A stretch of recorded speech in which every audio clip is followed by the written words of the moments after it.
Welcome to week number 3 of Ascend. Are you girls ready? We're ready. We're ready. Hawaii in the house. We have Brazil in the house. You know, you guys may have had the privilege of being on an airplane before or being on a cruise ship before, but rarely do you get a chance to actually meet the captain or meet the pilot. You just watched 2 incredible little short videos that featured all the stuff that we do, but we wouldn't be able to do this if it wasn't for these 2 right here. So it is my privilege, it is my honor to introduce you guys to, well, the head of this all is Jesus. I may be a few of the brains, the crazy ideas, but the legs of this all, the backbone of this all, is the hard work of these 2. So it's my privilege and honor to introduce you to Torie Grace Hoopii, and she's had to learn a lot of grace on tour. She's been our manager for quite a few years, tour manager extraordinaire for quite a few years all around the world, and Michelle Oliveira, who has not only translated for us, but No somente tem traduzido para nosotros, ha estado con nosotros, ha organizado. Pass the torch right on to these girls and have them run. Welcome. Give them a round of applause. Aloha. Yeah. Oi, gente. Come on, Torie. Yes. You're the head. You're the head. Come on, teach us something. Come on. We want to hear you today, Torie. Tell us about you. How did this all started? So I met Christafari here in Maui at a show that I was attending. Of course, I was a fan before I was ever involved in the ministry, before I was a volunteer, before anything, I was a fan. So I was a believer in the mission and the calling that Christafari had to minister to the people of Hawaii.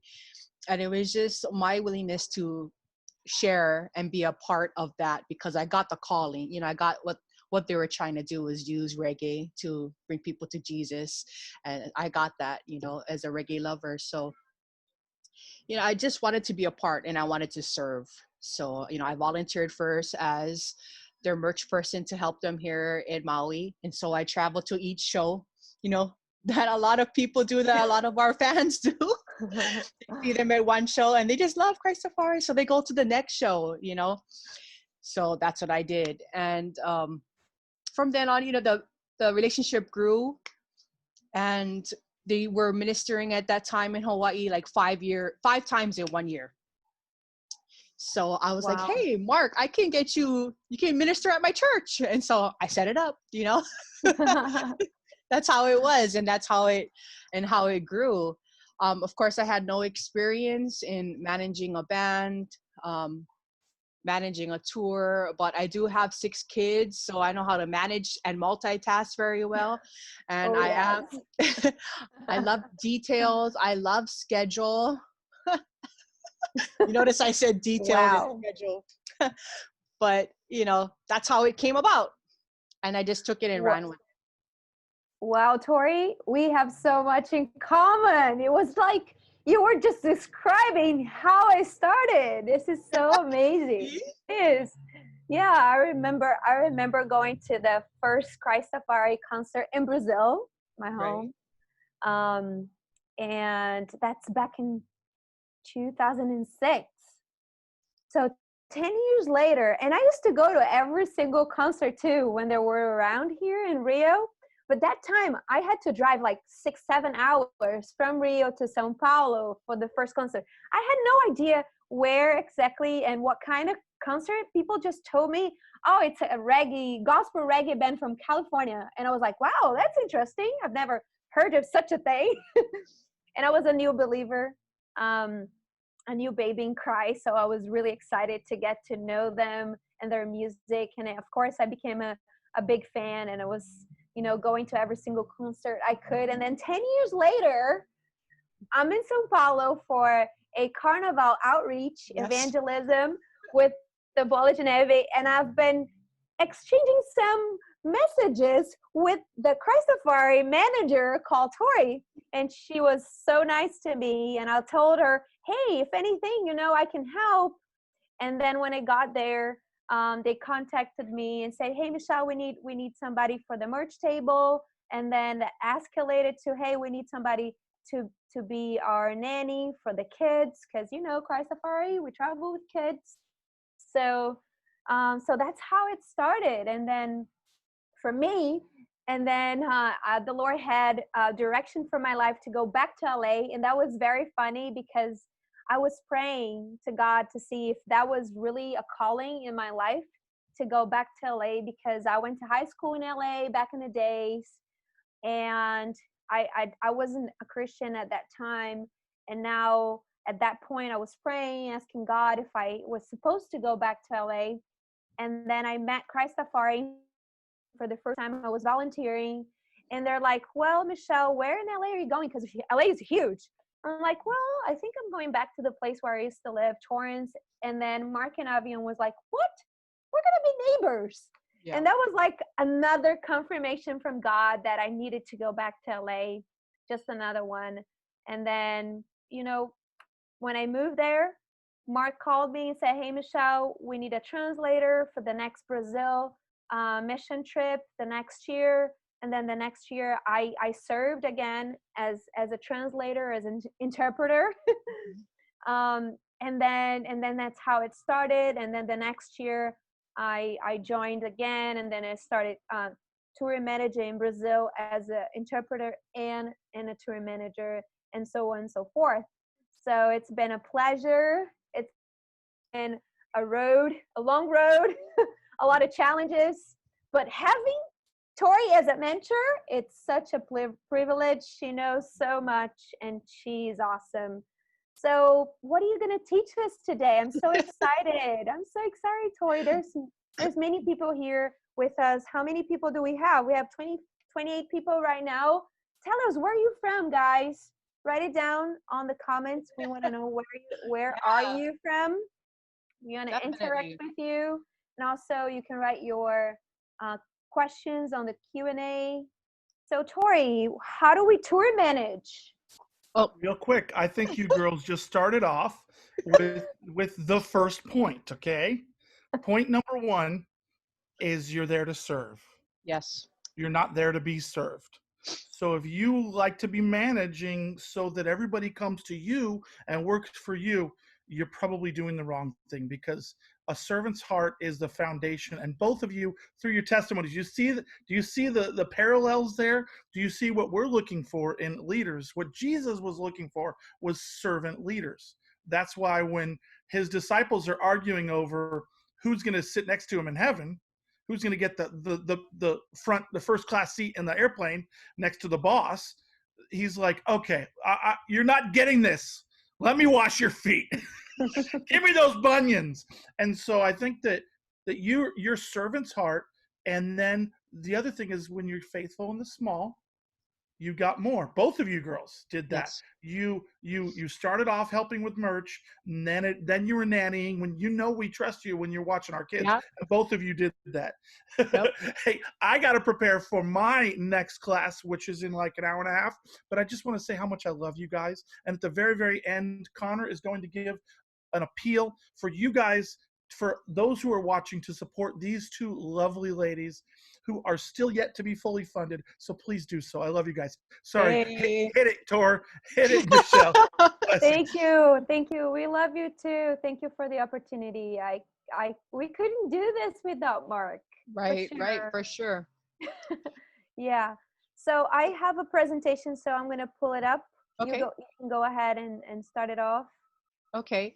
I guess the one thing that comes to mind when I talk about tour managing is that I said it before in my other classes about band managing, is that Michelle and myself, we're the first liaison with a promoter, with an event, with anything. We are the first people that start the communications before Christafari ever arrives. So that can be like 100 back and forths. What do you say, Michelle? Like about 100 back and forths. And over time, because of the time difference, and because Christafari now is a global ministry, I live in Hawaii, Michelle is in Brazil. So like our times are like so, opposite. So, email, we always work with email, but we also use WhatsApp. WhatsApp it's a free tool. We can do group messages. It's a blessing. And it's real time. We can send pictures. WhatsApp, or we also do Facebook Messenger for countries that don't have WhatsApp.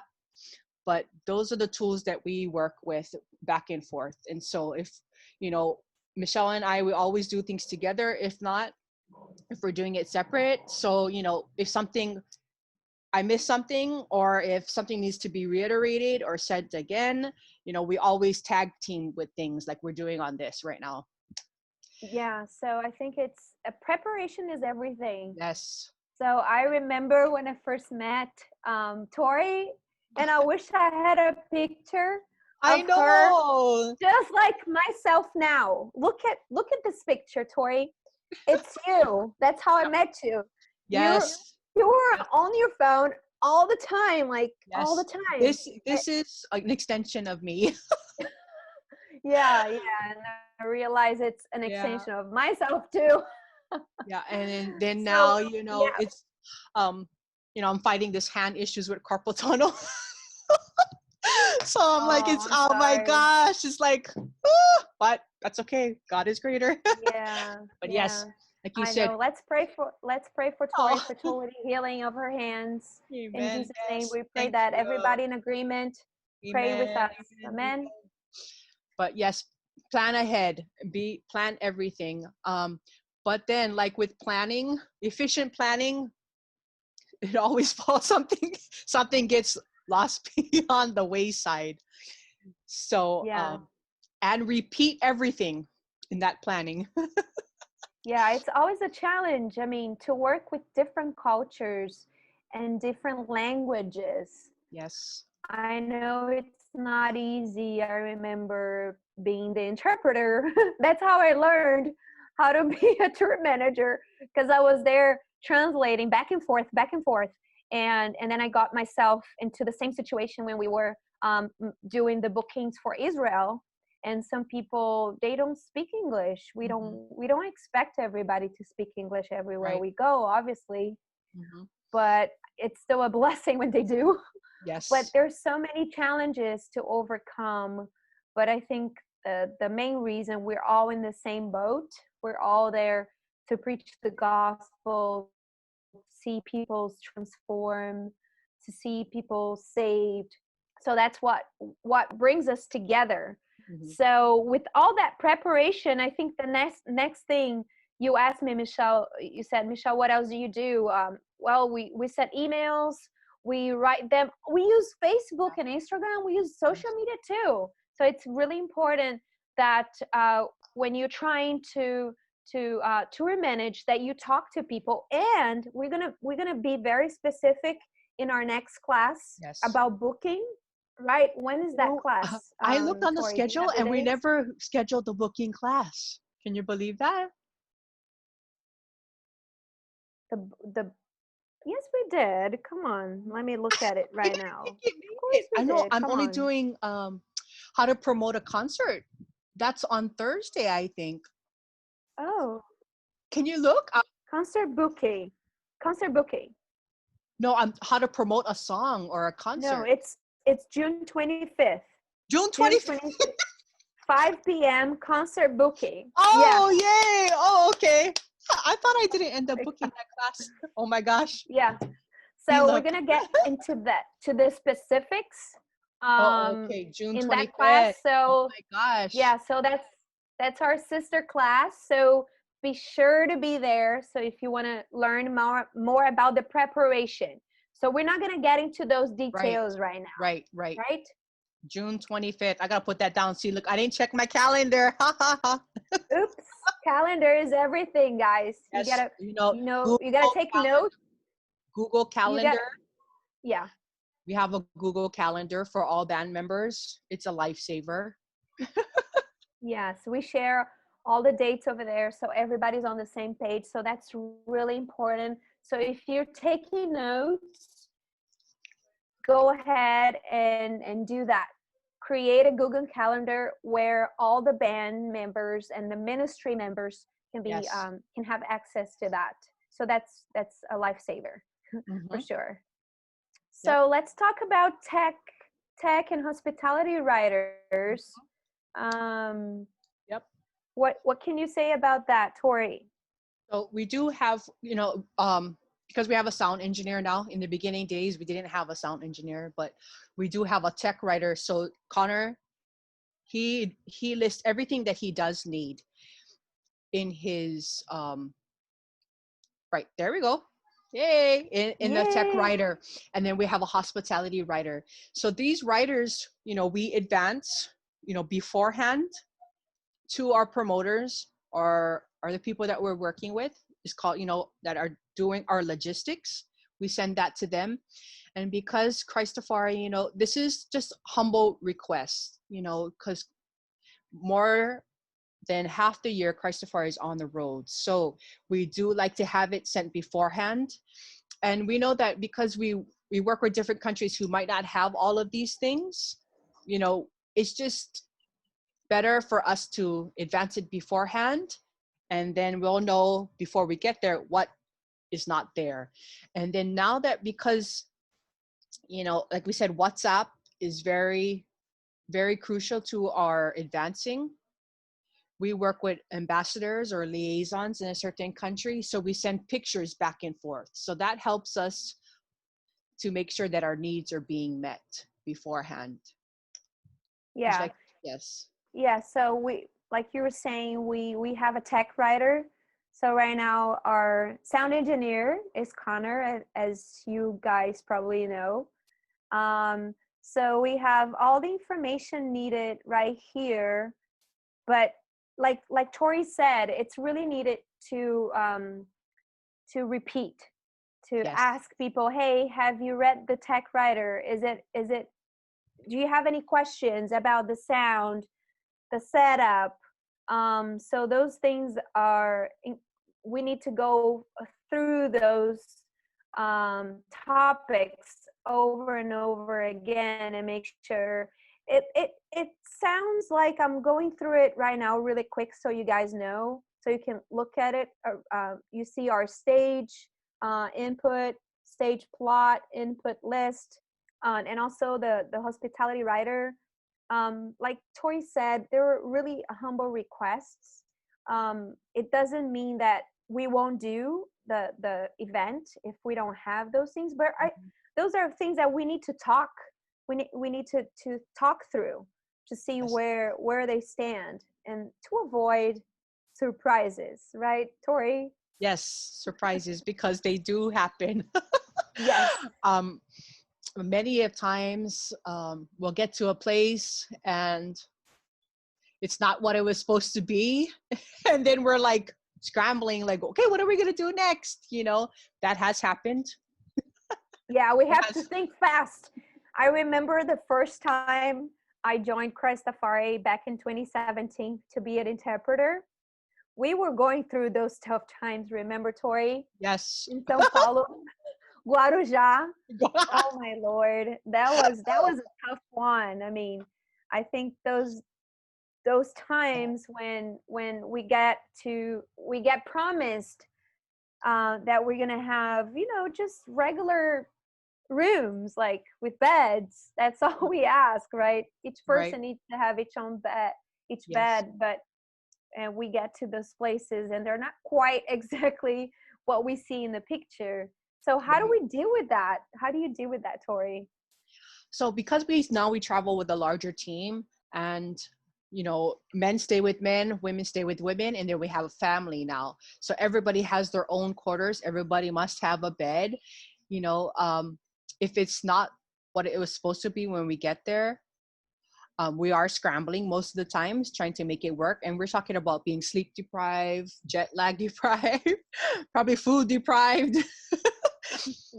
So we're at that time, if it's not what it's supposed to be for our entire band, and we're scrambling to make it work. So of course the cost, now we're talking about cost.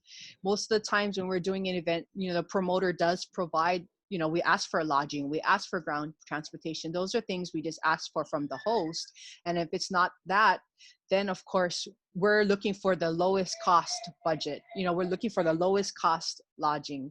And so most of the times we use kayak, we use Airbnb if it's around, if it's possible. So we're looking for those things, you know, if it has, we ask for Wi-Fi because we need Wi-Fi. And we know that in international countries, Wi-Fi is like a commodity, or it's only one spot and we're like at the Wi-Fi hotspot. But you know, I think my heart is, you know, to make everybody comfortable, but as long as Mark, Avion, and Ziza are taken care of, that's like our main thing that we focus on, you know, because Ziza is a child, you know, they are our family and they are our leaders, and so, and there are our pastors. So yeah, we want to just try and make it work and make sure, because, you know, if everybody is comfortable, then everybody's happy, because also when we're traveling, rest is also very key. So everybody is healthy, you know, so we have to have the right accommodations. Anything you want to? Yeah, sure.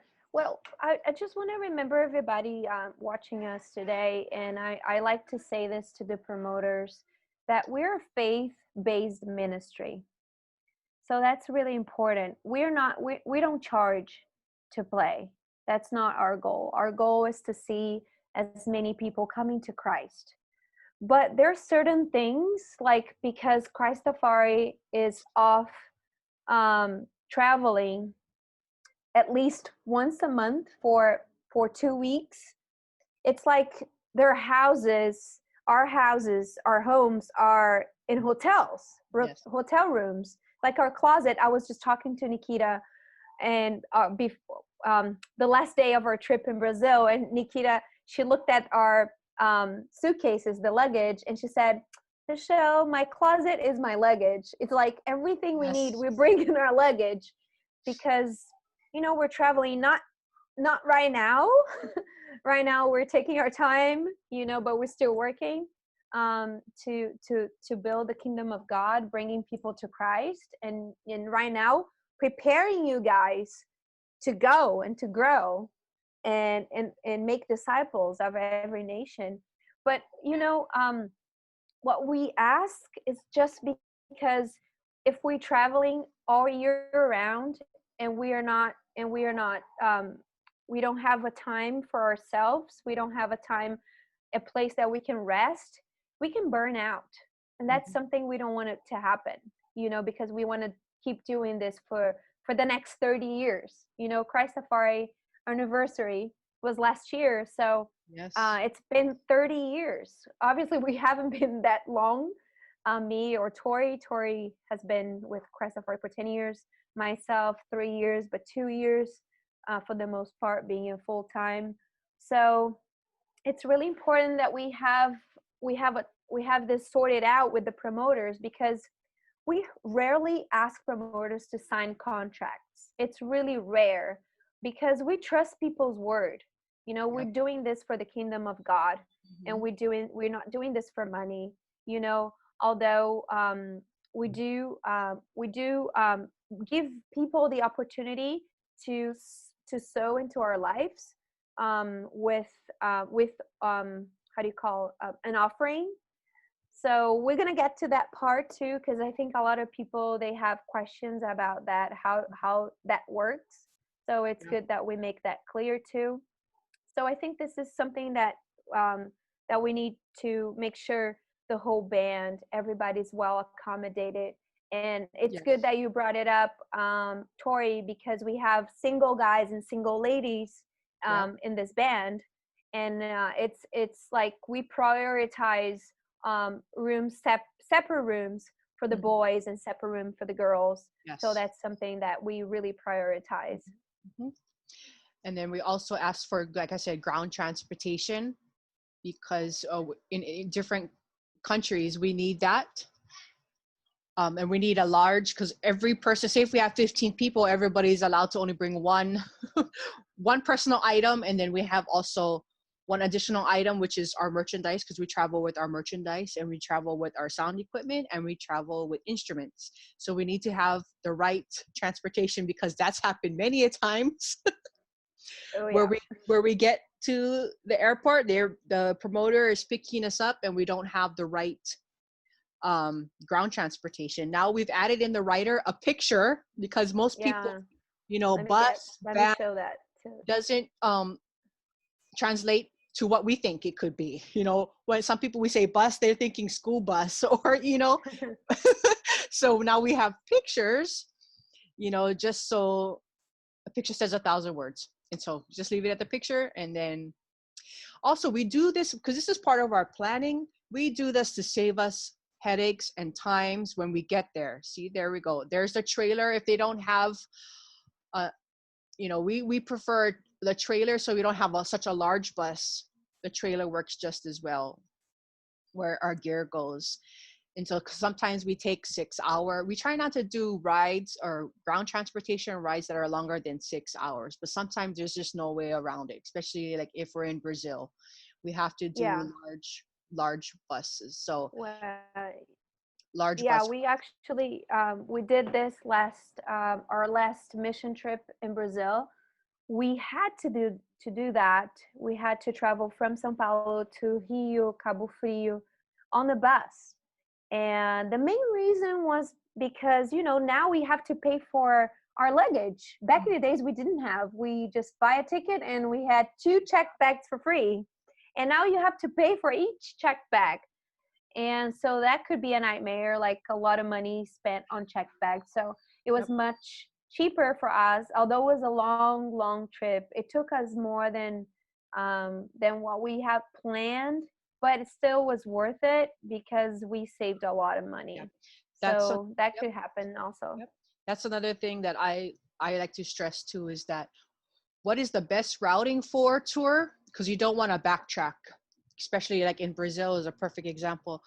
You don't want to backtrack. You just want to go in one forward motion. It will take you around. You don't want to go back and forth, because that's just too much headaches. And what is going to be the most cost efficient way. So sometimes, the longer bus rides, we can't get around it because of the baggage. And because, our merch is what, especially if we're going to countries that can't afford to bring us out, or where the ministry itself, Christafari, is asking our supporters to help send me to Africa, help send me here. The way we generate income for our food or for other things is through our merchandise. So we don't want to be spending our merchandise money paying on bags, because that defeats the purpose. So what is the best and most efficient cost for the ministry? So it's good that you brought that up about merch, because I know a lot of missionaries and they're all trying to figure out how to do this. And they often ask me, but Michelle, how Christafari does that? How much it costs to bring Christafari? They always think it's like a lot of money. And like I said, we're a faith-based ministry, and what we want is to share the gospel. But obviously there are costs to that. Like we have to buy tickets, airplane tickets, and those are very expensive. And we don't want to backtrack. So we want to go in one direction and not having to go back and forth, because that's tiring, but also it costs a lot of money usually when you do that. So for you, they're trying to figure out how do you do this with a low budget or no budget. Merchandise helps a lot. Mm-hmm. So when we get to a place, and like Torie said, we travel with 2 big bags, one for our personal stuff and another one for merch. And the reason why we do that is so that we can afford to pay sometimes for a hotel. That when people invite us to go to Africa, for example, they can't afford to book hotels for us. Not that we want to go to hotels, sometimes we like she said, like Torie said, we rent Airbnbs. And even when we go to Kenya, for example, we always stay at the same apartment, the same condo. So because that saves money, you know, even with food, we can hire somebody to make food for us, or we can make food for ourselves if we're not busy, because we're usually busy, right? So I like to share a little bit about merch. I have a couple of pictures here, Torie, and I have to say that I learned from the best. So that was my first. So yeah, so this is some of our friends in Argentina. Hola, Roberto. He's actually watching us right now. Roberto from Argentina. He's a blessing. And we like to have people like ambassadors, like Torie said, in each country that understands the culture, the language. So Roberto was a precious angel sent from God to help us during our last trip to Argentina, last mission trip to Argentina. And he also helped us with merch. So what do we do when we get to a place, Torie? Yes. What do we do first? So we always ask for volunteers. We ask for volunteers because just like how we joined the ministry, people want to help. People want to serve. They want to be a blessing, you know. So we ask for volunteers. And also if we're in other countries, I know how to sell merch in America. I know the pricing, but we need to know the pricing in the country we're at and how much that translates into their money. You know, we know how much it costs for our money, but we also realize that what we would charge for something in America, we can't charge for that in third world countries. But we want the people to get the product and our music because, you know, we have sinners' prayers on our music. You know, we like to bless people. Like we always laugh about the 4 for 20 deal. Like, yeah, 4 CDs for $20, and people are like, really? That's a good deal. You know, we want to get the music out there, right? To bless people. To bless people. But it also blesses us back, obviously. Yes, but it's an evangelism tool. Like how many times, I gave this to my son. He was struggling with addiction, or he just came to Christ, but he loves reggae. You know, that's an evangelism tool. So, you know. Yeah, it definitely works. It worked for me. I remember when you see, I remember when I was like a teenager, this lady, she was my mom's friend, and she gave my mother a gospel reggae worship CD, but it wasn't Christafari though. It was a Brazilian band called Nazarenos. I don't know if Brazilians would know that band. I don't know where did they go. I have to look them up again. But that really, it's sowing seeds. You know, you never know who is gonna, you know, reap, but you know, it's sowing seeds. People just buy and they give it out, and that's the word of God never comes back void. Yes. So this is I like to show you guys also it's really important how you set up merch.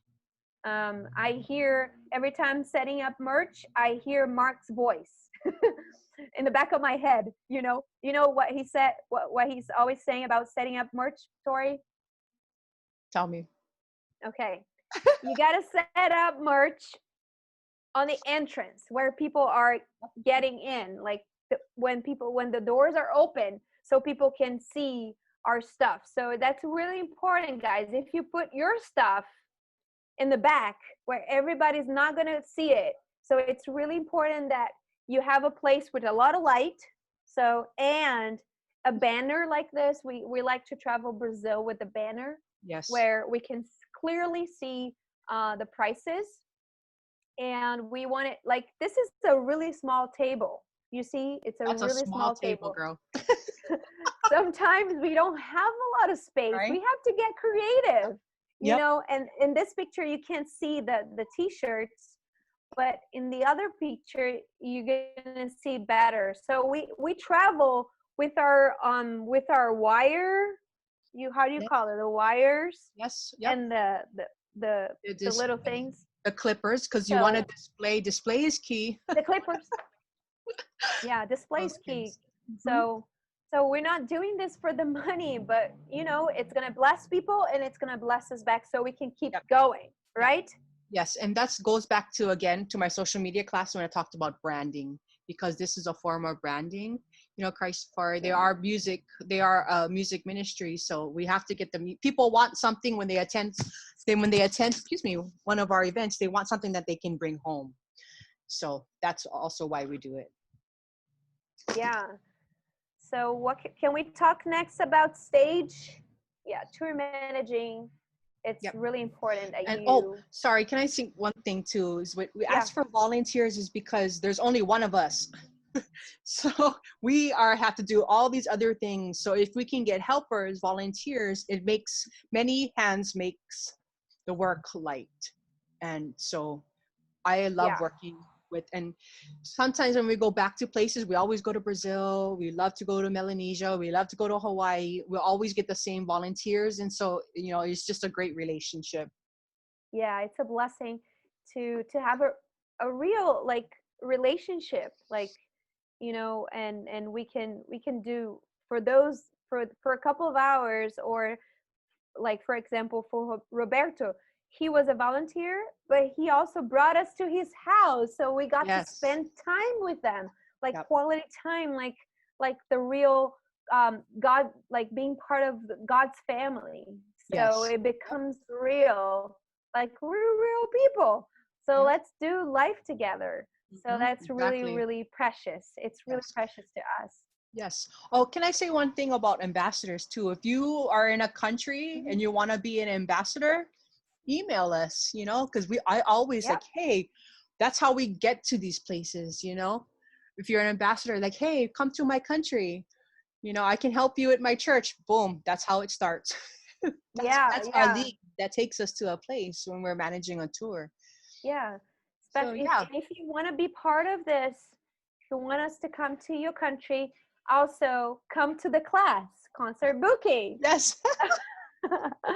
So maybe Yeah. you're like asking yourself, like, well, what do I do? How do I do this? Come to the class, email us, Yep. register, call people, forward our information to your pastor, to people that they have big concert and events, big evangelistic events. We would love to come, right, Torie? Yes.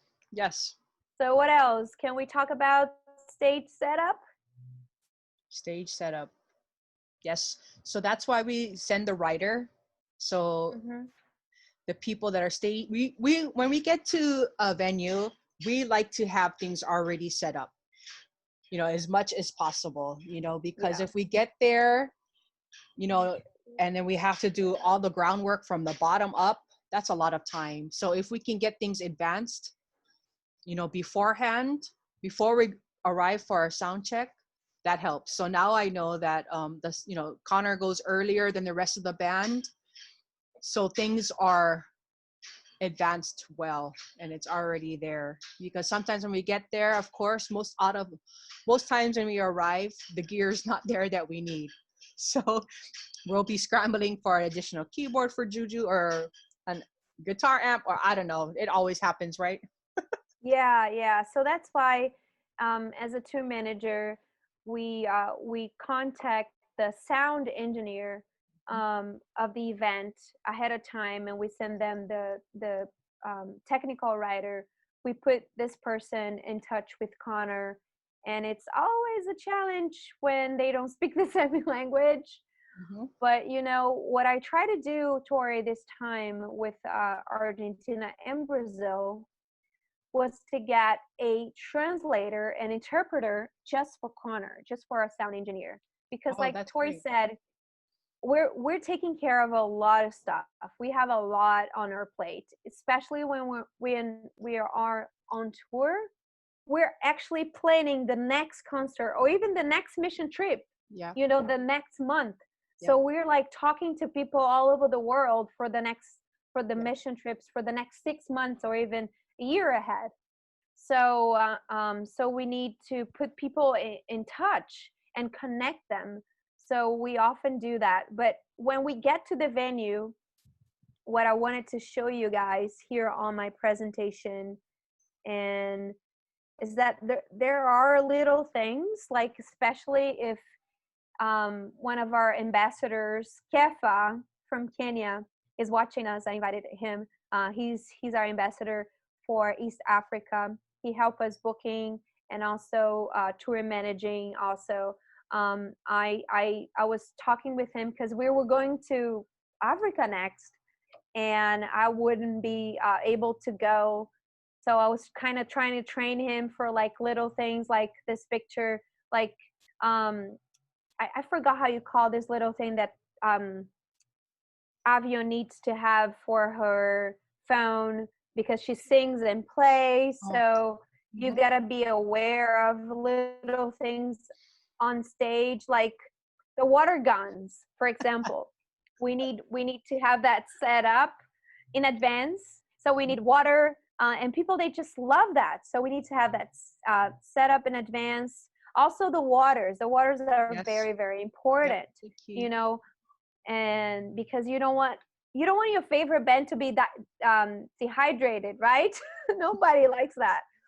So so those little things on stage are really important as a tour manager, and also to keep track of those things. So we have a stage bag where we put everything together. So those are little things that I wanted to share with you guys about stage setup. What else? Can we talk about tickets? Wait, Michelle, could I just make a quick comment on that? For everyone, for me as the audio engineer, them two have been extremely helpful with that process, and basically the tool of, say, making all the contact, getting the information to me so I can handle it, so they can, like Michelle said, so they can keep advancing the next shows, the next things. And so they have a lot on the plate because they're bigger picture, and I'm bigger picture, but I'm also day-to-day per event. Okay, let's just get through this, whereas they're much more forward thinking of how can we get the whole tour smooth and steady. So thank you for all you both do to help my job more successful. Thank you, Connor. Yeah. So that's where also the Google Calendar comes into play, because when we're advancing, we just automatically put the name of the promoter, phone number, email. So Connor knows what he has to do, so he can just go look at this and advance the sound back and forth. So it just helps things, to flow smoother as much as possible. So that's why, we use writers. And I suggest if you don't have one, just start going through a list about, what it is that your needs are, or what do you have, or what do you want to make sure that's covered. That's basically all that we've done here in our tech writer and our hospitality writer. Is just, go through the needs that pertain to you as a musician, or you as a ministry, or, with your mission trips as well. We do this. Yeah, that helps a lot. Mm-hmm. Mm-hmm. Yeah, it saves a lot of headache. So let's talk about tickets. How do you buy those tickets, Torie? You are the guru tickets. Come on. Oh my gosh, Give praise us God. all the information. I have Michelle, so she's like an assistant to me. So I've kind of shied off the book, purchasing tickets, but at one time I did all of these things, not saying that I'm like superwoman or anything about me, it's just that God has used me in these areas. But now also I have someone that can help, that I can co-manage things with, because I can't do everything. So tickets, we also work off a spreadsheet, because the band members and the people that are traveling at certain trips, it does vary, so things do change. And so we're always, looking for the best routing, the quickest routing, because sometimes, you'll take like Brazil.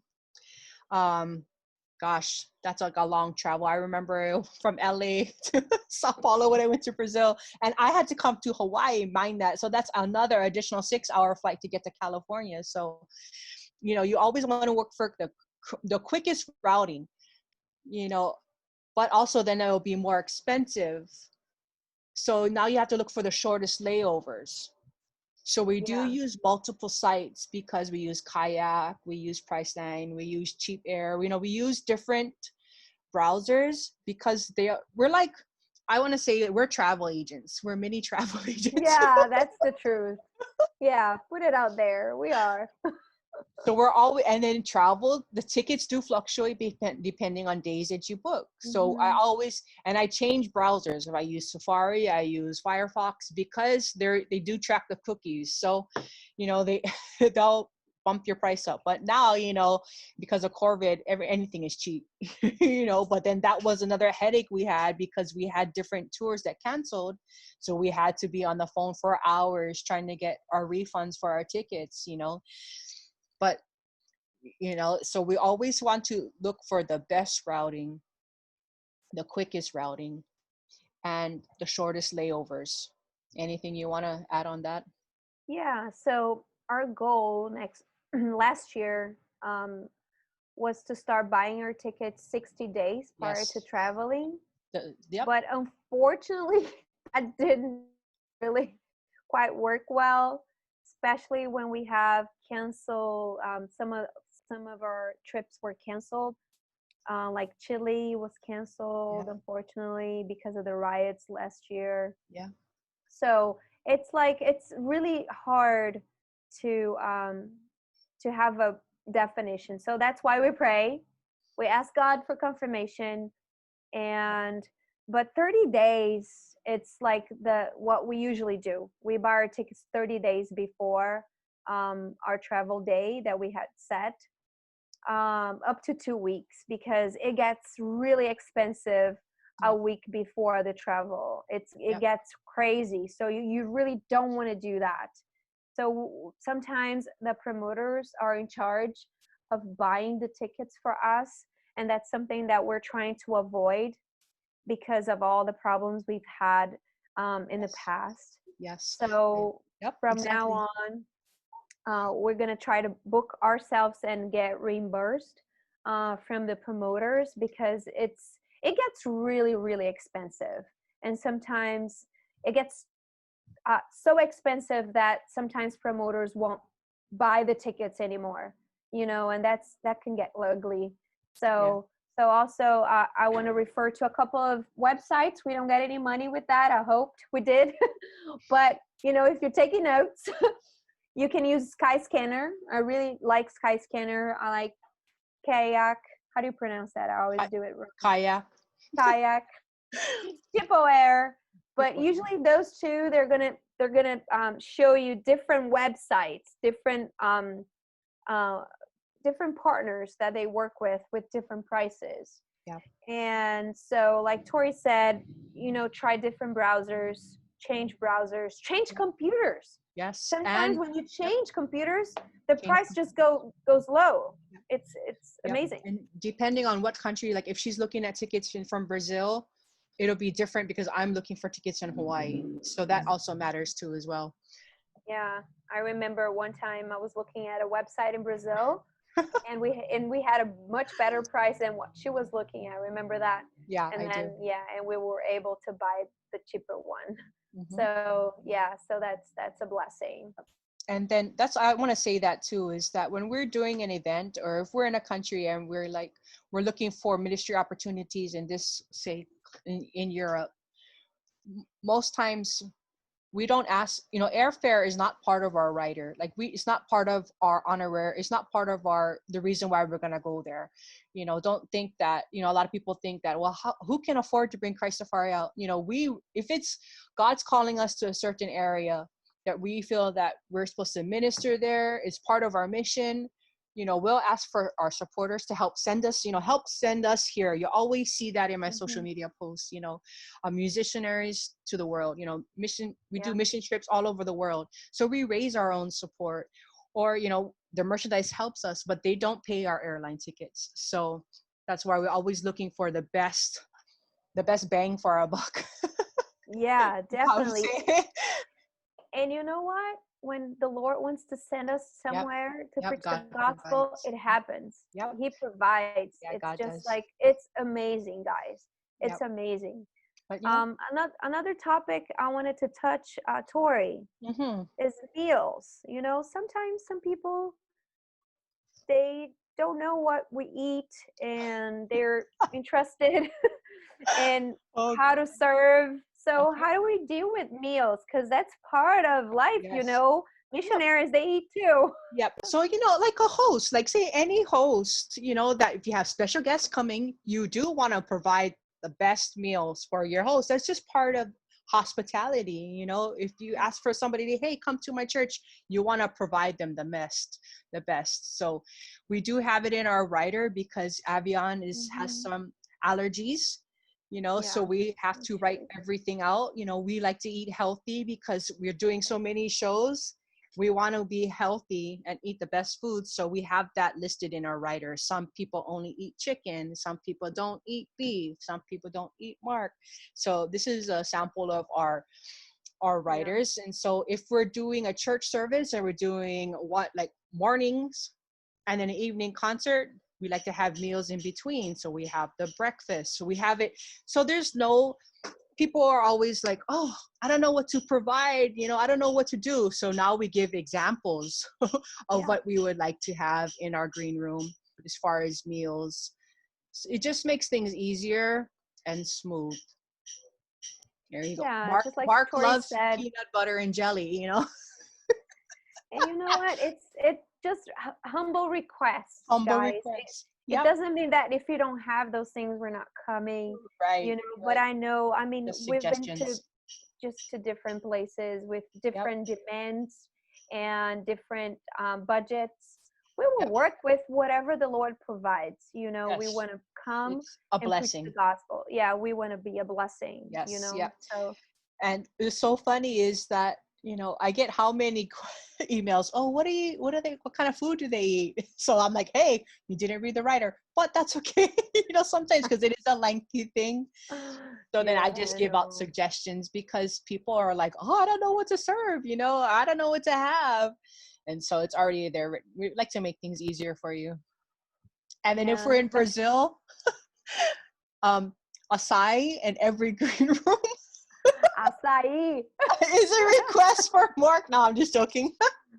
But they do. No, you're not joking. That's true. Come on, guys. I know you guys in Brazil can't afford to provide acai for us. That's easy. Come on. I love that. Yeah, it's so good. Yeah, that should be a demand. No, I'm just kidding. But it's fine. Yeah. So Torie, how do we, let's go to promotion. You're really good with that. So how do they promote a concert? So we are going to have how to promote a concert and a song album. I think that's Thursday's class with Mark. I am doing that class on concert promotion, but we do have a link here that we send in our writer because Christafari's had how many band members over the past 30 years. And most times when they start promoting the concert, the promoters they'll use an old band photo.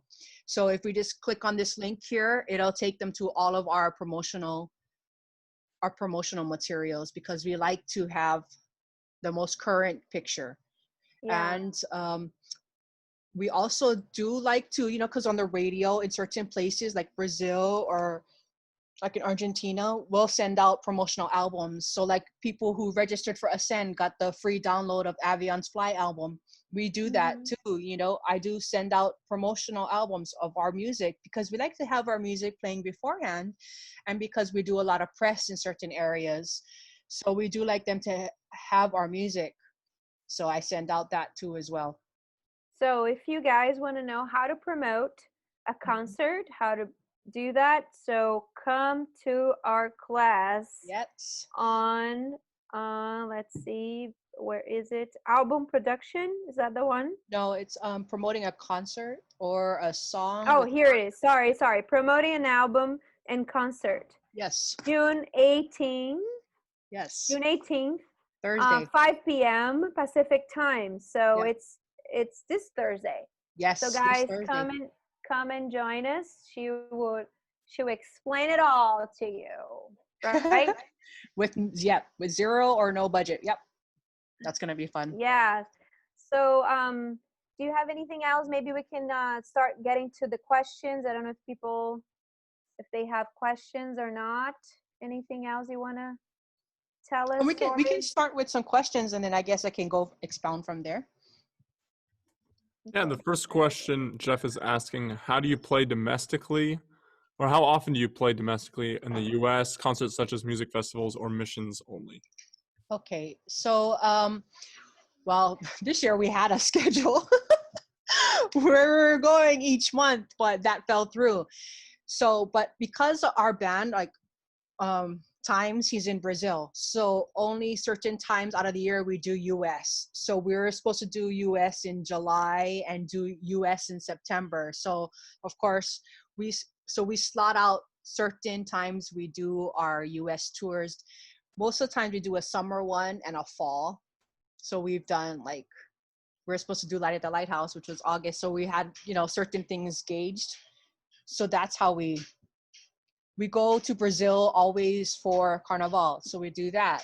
And then, so we have certain foundational dates in our tour, in our calendar for the whole year. So we'll map it out by what area we can go to certain countries, because we only can go to Melanesia when it's non-rainy season. So that's usually like in October, before October or May. So that's how we figure out when we're going to do our US tour and when we're going to do certain countries. And then also we have time off. So like we do certain months for time off. So Mark and we usually do like a brainstorming day or a trip, or sometimes because I'm in Hawaii and I'm not always able to, link up with them. We'll do that and brainstorm like where do we want to go in where we're going to go in 2021. Yeah, we had that in Hawaii last year. Yes, yep. So that's how we figure out where we're going next. And then we also we do always Europe. Like we were supposed to do Europe. I was working on a Europe tour for summer, which is gonna, we would be there for July. So we always do Europe summer festivals. So that's always key things, like key festivals we do every year, like Bogota Gospel or, Festival United, like Europe, Big Church Day Out is in May. So that's how also I work with where we're going to go next, based upon what events always happen every year. Anything you want to add, Michelle? Or all right. Yeah, that's it. No. Okay. Next Let's question. Go to the next question. How much equipment do you travel with, and do you take them on the plane? Like I said, if we have 12 people traveling, each person is allowed to carry one personal bag. So it's 50 pounds, but like in Brazil, it's, 22 kilos? Yeah. That should be a class, how to pack everything you need in one suitcase. Yeah, 23 kilos. Yeah. And then we have one to merch bag. Everybody takes one merch bag. And then audio gear, Connor has, those are our carry-ons. Everybody's allowed one carry-on. Then we have one musical instrument that's also their carry-on. And yes, everything has to go on the plane. Yeah, so that's the science. instruments. Yeah, That's a science. It is a science. And let me tell you this, guys. This is something I learned with Mark. And if you're traveling, if you're a missionary and you travel with your equipment, make sure when you check in your bag, you have somebody else holding your equipment. Like if it's a guitar, if it's like a really heavy sound carry-on, the ones that Connor needs to bring with him for the sound, you need to have somebody else taking care of that while you go check in, because sometimes you're not allowed to bring that kind of heavy stuff, but the Lord provides, and we're able to bring, because they're very, very sensitive. That's how you call it. Yes. Like very.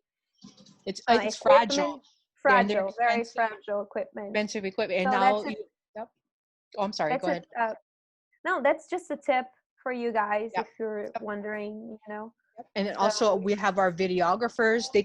They hand carry all of their gear, like, because we've lost drones. I'm sure you saw our, lost luggage is another class.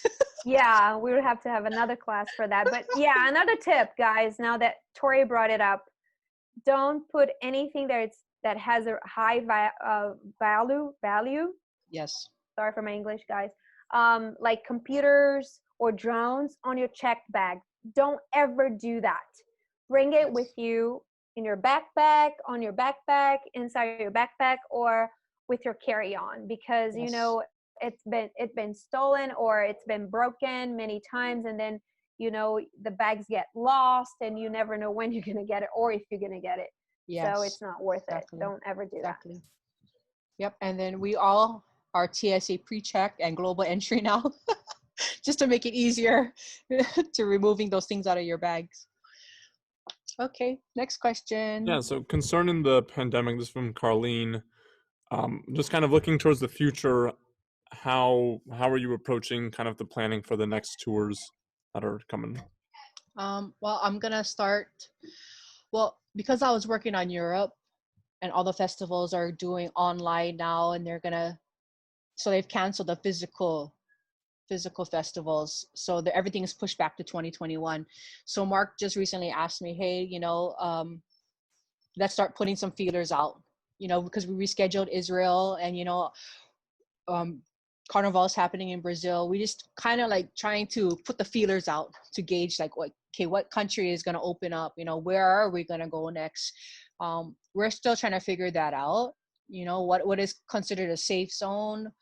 We really don't know. So we're going to start gauging that. You'll see the posts come out if you're following us on Instagram or Facebook. I always do posts about, certain countries that we feel like we've been called to. And of course, asking for ambassadors, ministry events, because when we go to places, tour management, we also have this, we're talking about the concert shows, but we do ministry also. So we minister in schools that we also do logistics for, prison outreaches, children's ministries. We do all of that. We coordinate all of that during the day, and Christafari has shows in the evening. So we're talking about, we have a lot of events that we do. So we're just trying to gauge that now, and you'll see the posts start coming out. So that's the first thing that I usually do, is make the post and see, what is safe, what countries are opening up to international visitors, or we're thinking about doing a US, I think, first. That's what we're leaning to before we do any international traveling. Anything you want to add, Michelle? That's it. Yeah. Okay. Awesome. Thanks. Yeah, Jeff is asking, what about security in certain places? Do the hosts provide it, or do you take any security with you? Sorry, Yeah. I laugh because we take the angels with us. Yeah. Well, in certain countries, I'm laughing because if you've seen any of our posts, like when we go to Honduras, El Salvador, Central America, sometimes in Brazil, we do have security that do carry guns. So sometimes the security is provided depending upon the country like we're ministering, and I would say that because like Honduras is a hot zone, for kidnapping, because we do have kids that travel with us, So, and certain when we do other like church events, they do have security that, because churches themselves have security, so, or they call armor bearers. So we do have some of that. If we're working with festivals, if like Bogota Gospel, you'll see the stage.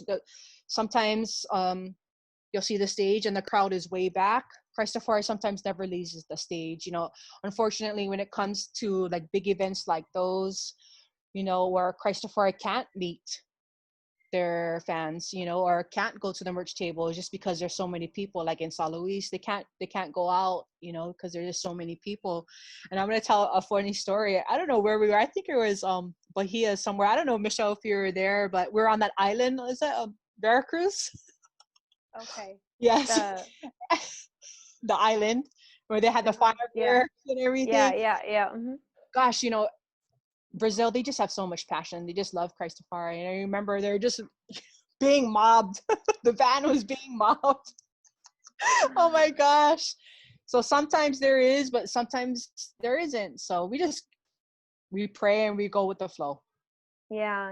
I remember when we went to Kenya, Africa, and that was one of the reasons I went there for the first time, was to help take care of Ziza, because there are places that we can't take Ziza, So they needed a person that they could trust, that could take care of Ziza while they were going to those really, really hot spots. Like, I'm telling you, it was bad. I remember when they came back from this ministry, they were ministering at a, I can't even remember the city.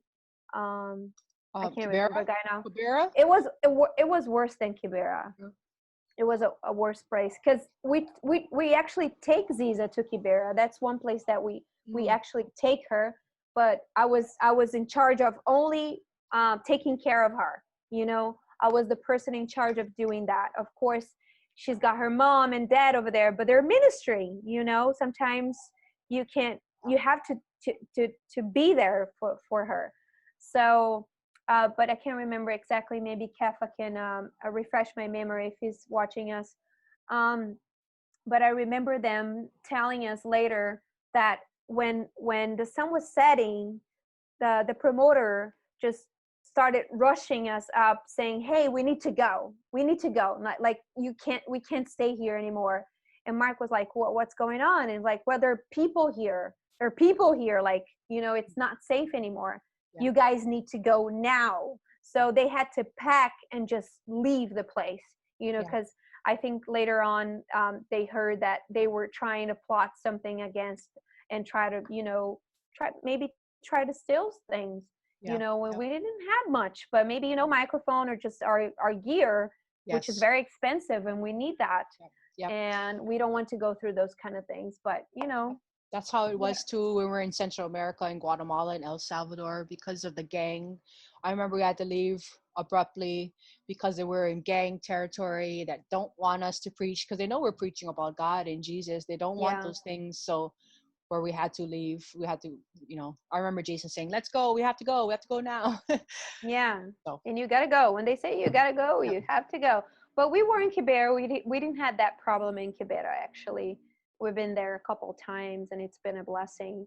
So we have God's angels around us. And sometimes we have some people with guns also around us. But next question. Do you both do any other work for any other bands other than Christafari? No, I do not. I've been asked many times to manage other artists, do social media. I mean, yes, but unfortunately, you know, it's a calling that I have. I just don't have time to, and I've been called to, you know, Christafari is like my family, and, you know, they are my family. I don't have any brothers and sisters, and so I only work for them. It's not work, you know, it's like, it's the joy of the Lord. It's like working for the Lord. I don't do anything else. For any other bands, no. Michelle? Yeah, me either. No time. And I do have 6 kids too, and you know, besides this, you know, I did have a full-time job that I worked, you know, for a season that I've been doing, you know, that was aside. Like I said, Mark, if you're in my other class, Mark gave me freedom to do my other things that I wanted to do, so just don't have the time though. Okay, next question. Talk about figuring out discounts for airlines, and have you been able to get any special discounts? You know, we did look into that. Well, we do have frequent flyer miles, so we do use that because of our status. Like, that's why we said before the promoters would like to book our tickets, even though, and reimburse us. We like to do that route because of our frequent flyer miles. In Hawaii, I know we tried to get like group rates, but then again, sometimes the discounts are only given on certain flights. And like I said, Mark, some of the band, or most of the band, don't like to do early morning flights, you know, because we sleep in because they're up late ministering. So that also comes into play, because the discounts come only on the cheap, only on the early morning flights that people don't want to travel. So we also, because we're doing routing, like the routing is key. Like certain flights, we have to be at a next venue at a certain time, and then we have to travel. So, you know, we're trying to figure out logistics. Like, okay, when we get to the air, how long is our flight? When we land, how long is it going to take us to get loaded up? And then how long is the drive? We're mapping out drives. We do all this beforehand because the distance A to distance B.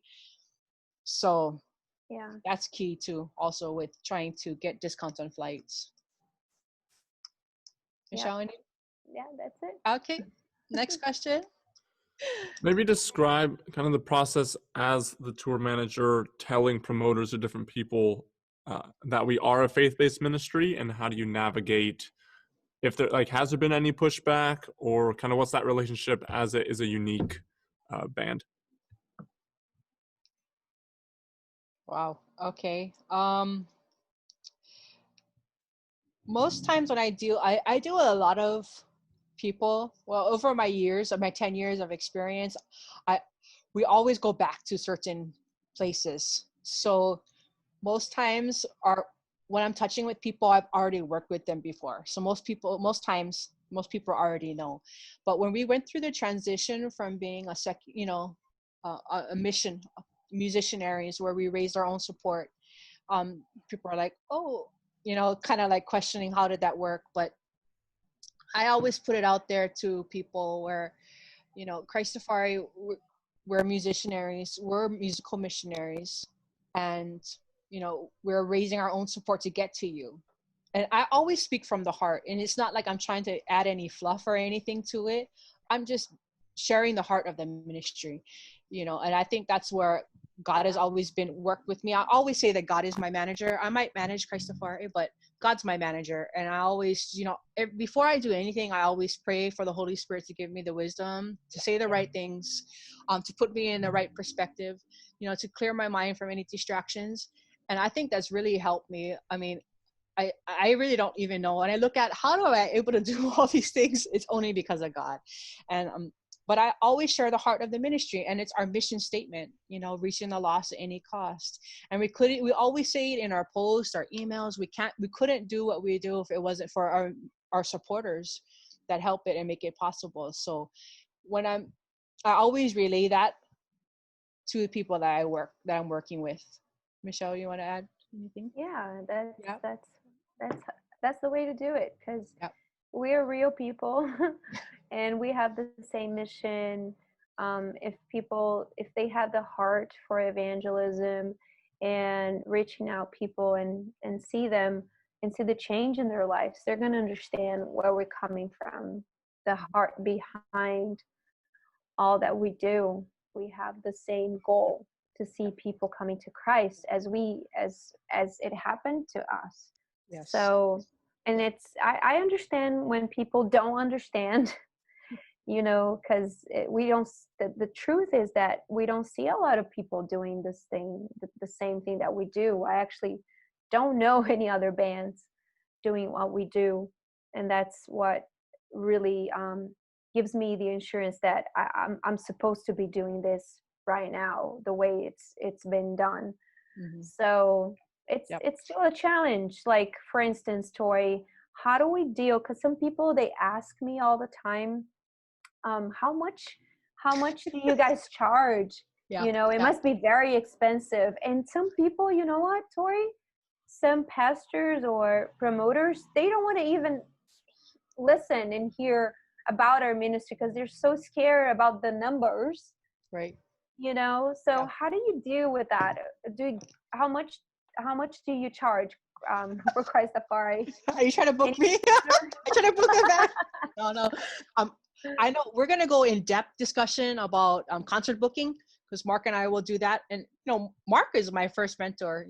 He taught me, because when Christafari was in between managers, he was doing the managing and he was doing the booking. So but we're gonna go in depth into that whole scenario in our concert booking class, June 25th, I guess. But it's in the chat. But if someone asks me, how much does Christafari charge? And I always use this. We don't have a set amount. Unless it's a festival that's paying a ticket. Like if you're having an event, like that you're charging people to come to this event, well, then that's a different story, because you're asking people to pay to see us, and you're asking us to be a headliner. You're going to have to pay us too, because that's just fair, because you're asking for a ticket. You're asking for an amount of money. Yeah, definitely. But if Christafari wants to have us at their concert, well, like Jesus preach the gospel for free. It was free. So we always say, you know, it's free, but, you know, we're traveling missionaries. We're spending our own money to get to your place. Like, say if it's Hawaii, you know, Hawaii's expensive to get 12, 15 people to Hawaii. You know, they're paying their own ticket to get here. Well, what can you afford that's reasonable to pay? You know, we always put it back in their court. I always do that. And that's like the honest thing. Well, what can you afford? We don't want you to, because we know that churches have a budget. They go through their budget through the beginning of the year, how much they're going to allocate for evangelism or missions. So I always put it back in their court. Well, what is fair? What do you know, what can you afford? And then if they can't afford anything, say, well, or can we take up an offering that night? If we come there, can we take up an offering? You know, so there's many different avenues that I go, scenarios that I work through in reaching that. That works. So I see a Portuguese question here, so I'm going to translate for you, Torie. Rosa is asking on the chat. She's saying, how does visas work for musicians to go to many countries? I think what she's trying to ask is there any special visa for musicians to travel to so many countries? Yes, I know in Papua New Guinea we had to get entertainment or sometimes gospel. There is gospel, so there's different visas that we have to get, or tourist visas, or, you know, I know there is, yes. Yes, there are many different in different countries there are different visas.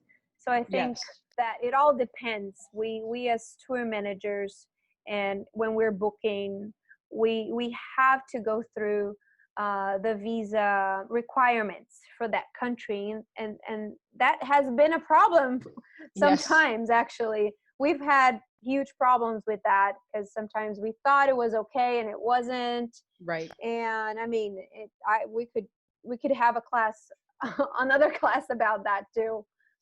But yeah, there are many different ones. It all depends on the country where you're going. So, and if you are a musicianary and you're going to a country, please do your research. Yes, a couple of months before you even buying your ticket. Yes, you have to do research. You know, before you get in trouble, and you don't want to lose money. You don't want to lose time. Yes. So I would. If you were in my class, I talked about how we on the day of my band management class, we're in Australia trying to get visas. And the whole tour was based upon getting into this one country because of our routing. Oh my gosh. Yeah, you want to. Yeah. Whatever you want to try to avoid certain scenarios as much as possible. Some things can't be avoided, and so we always talk about being a rubber band and being flexible. You know, that helps a lot too, because I can guarantee some things will go wrong. No matter, I've planned, and I've planned so well. Like Mark told me. You planned everything about when we're supposed to eat and sleep, you know, and sometimes things will just fall through. Okay. So we have a question here from our friend Roberto from Argentina. He's asking, how long was the longest mission trip that you ever had, the longest tour? And was that like somewhere else in a foreign country? I know offhand we did a reggae Christmas tour in 2013. That was the whole month of December. It was like we did like 29 shows in 26 days, and on 4 different islands. Was super crazy. It was like was the best thing though that we did. And you know, Reggae Christmas was the first Christian and Christmas album to go #1 on the reggae Billboard charts. It was, but now, you know, Christafari, we don't like to do those long of missions anymore. Just because of sanity and health reasons and cost too. So for, 2 weeks, Mark likes 2 weeks. 3 weeks is pushing it because we like to have days off in between, because we usually do it 1 month per country now, and sometimes, or per place, because sometimes we're doing multiple countries in one place, you know, like in Europe, I was doing Europe, and I had like 5 different countries. And so that's a lot of tickets and back and forth. So we like to cut it down. So I'll take it to Mark and we'll discuss the different options and scenarios. So we always like to have the biggest audience too for the gospel. Like, what is our biggest reach, you know, and kind of, that's how we weigh it out to where we're going to go, or if we're going to do certain things. Like, so Mark will always ask us how many people are attending, you know, so that's a big thing that will weigh into, like, what is the drive from place to place? That's another thing that we'll take into account if we're going to do it or not, you know. So we have different things that we always ask. What is their budget? How many people are, you know, have they done it before? We like to always know if we're going to a place, have they worked with an international artist? How many years is this festival? Or how many times have they been doing it? Have they ever done events like this before? Those are certain things that we always ask too, that will weigh out if we're trying to cut things down and narrow it, because that's a lot. It's very, not time consuming, but it's also on our health, you know. Yeah. Yeah.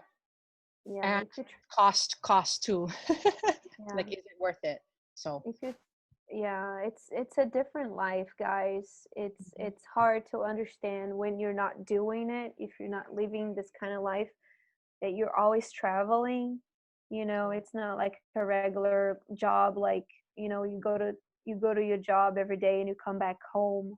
So it's really important that we keep our sanity.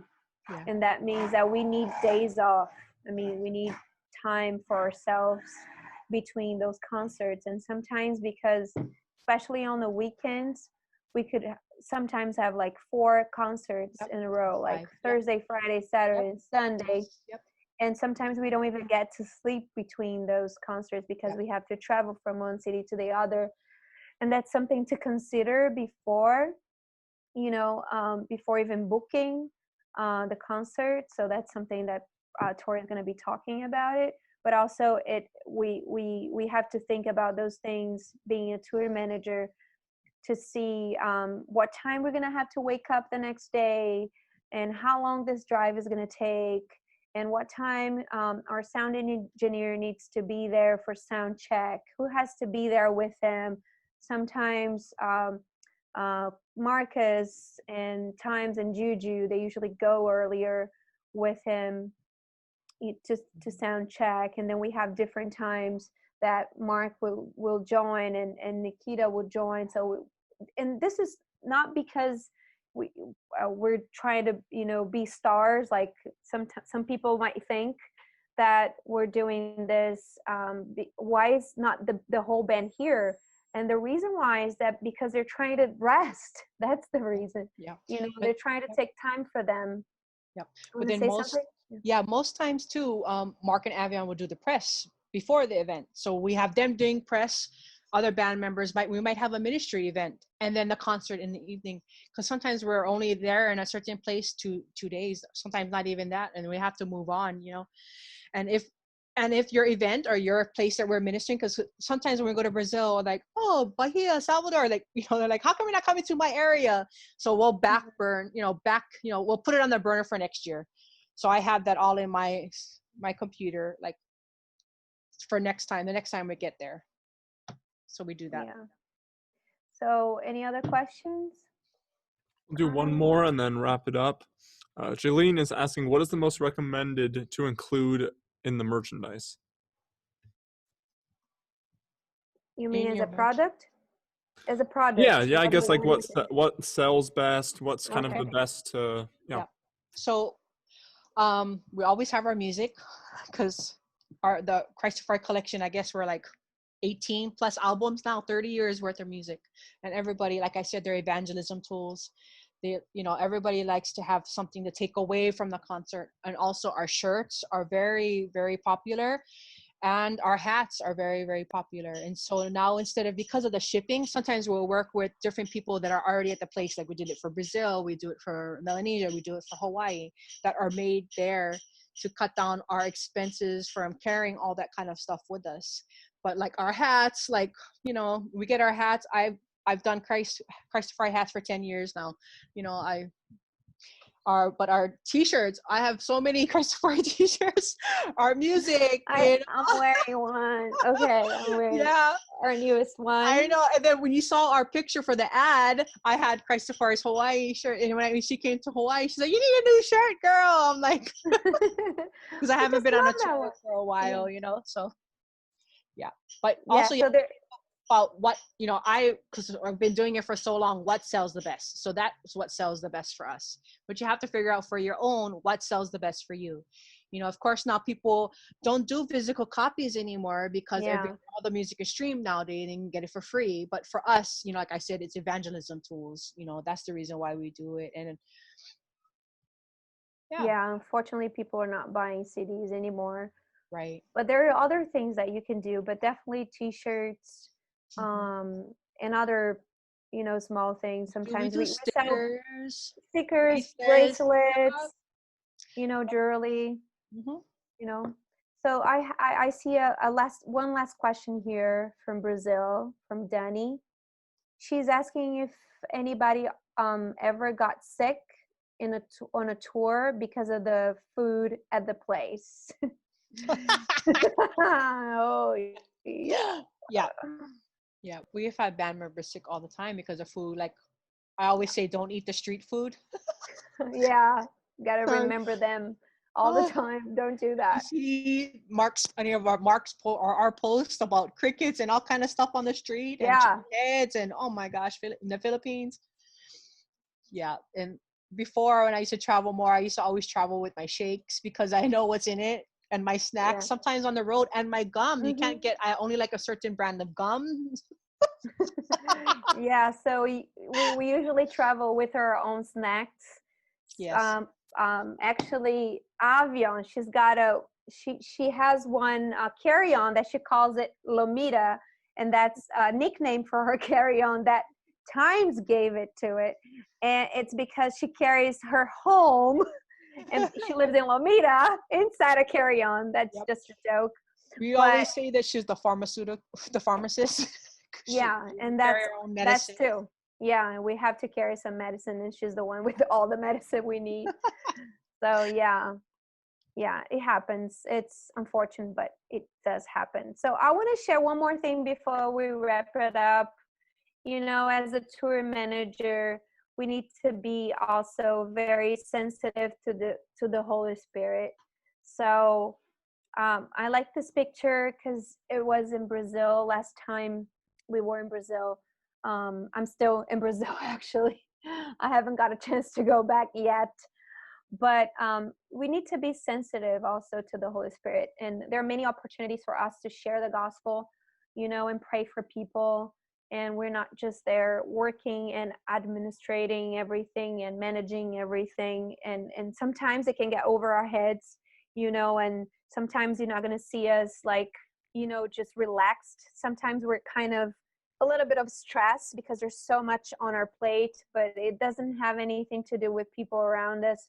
It's just because of all the responsibilities that we have and we carry with us. And I totally understand that.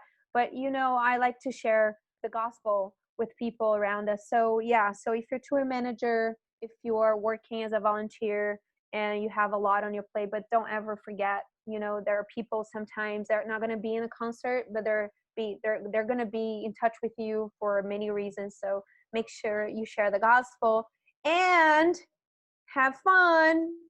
I think this is really important, right, Torie? Yes. Yep. Just have fun with it. If you're having fun, it doesn't feel like work, Yeah. So it's fun. Anything else you'd like to say? Let's see if we have any other questions here. I also left our email address. If they have any further questions, they can always email us. All right. Yeah, awesome. Well, thank you both so much for your just incredible contribution to Christafari and being able to just share all this information. I know everyone listening has benefited greatly. So to everyone, I'm posting right now 3 of the classes that pertain very closely to what they've discussed. I have a class tomorrow on live sound, which will give you a little bit of the context. When we're talking about the technical writers, I'll kind of dig deeper into that. And then Torie will be doing the promoting an album in concert. on Thursday, June 18th, and concert booking on Thursday, June 25th, both of those at 5 p.m. Pacific Standard Time. So make sure to click those links, as well as they are full-time missionaries, and they would not be able to do what they do without the generous donations of people who care for them and care for the ministry. And so if you feel like it's on your heart to donate, you can click Christafari.com/donate and click either of their names or both of their names and give to Torie and Michelle. So yeah, we'll be tuning in for the next song mixing masterclass in 30 minutes. But thank you again, you both, for just being amazing at what you do and blessing what we get to do. So.